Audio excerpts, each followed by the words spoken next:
ইসরায়েলে হুতিদের পাল্টা ক্ষেপণাস্ত্র হামলা। ইসরায়েল ও ইয়েমেনের হুতি গোষ্ঠীর মধ্যে চলমান উত্তেজনা আরও বৃদ্ধি পেয়েছে। ইয়েমেনের 3টি বন্দর ও একটি বিদ্যুৎ কেন্দ্রে ইসরায়েলি হামলার জবাবে পাল্টা 2টি ব্যালিস্টিক ক্ষেপণাস্ত্র ছুড়েছে হুতি বিদ্রোহীরা।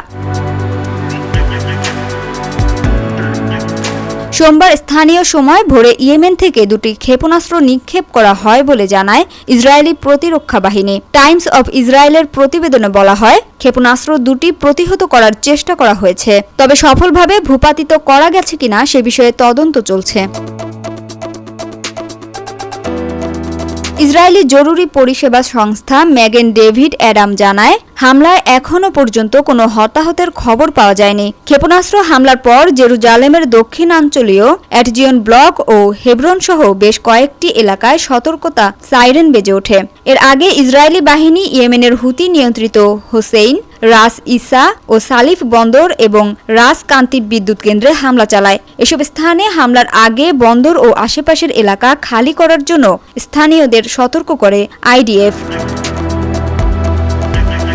হুতি নিয়ন্ত্রিত সংবাদ মাধ্যম আল মুসিরা জানায়, ইসরায়েল হুদাইদা শহরে একের পর এক হামলা চালিয়েছে।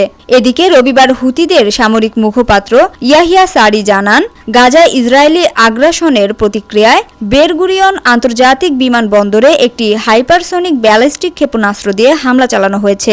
এই হামলাকে তিনি সম্পূর্ণরূপে সফল বলে দাবি করেন এবং জানান, এতে বিমানবন্দরে ফ্লাইট চলাচল সাময়িকভাবে বন্ধ হয়ে যায়। উল্লেখ্য, গাজায় চলমান সংঘাতের জেরে হুতি গোষ্ঠী এর আগেও একাধিকবার ইসরায়েলে ক্ষেপণাস্ত্র ও ড্রোন হামলা চালিয়েছে।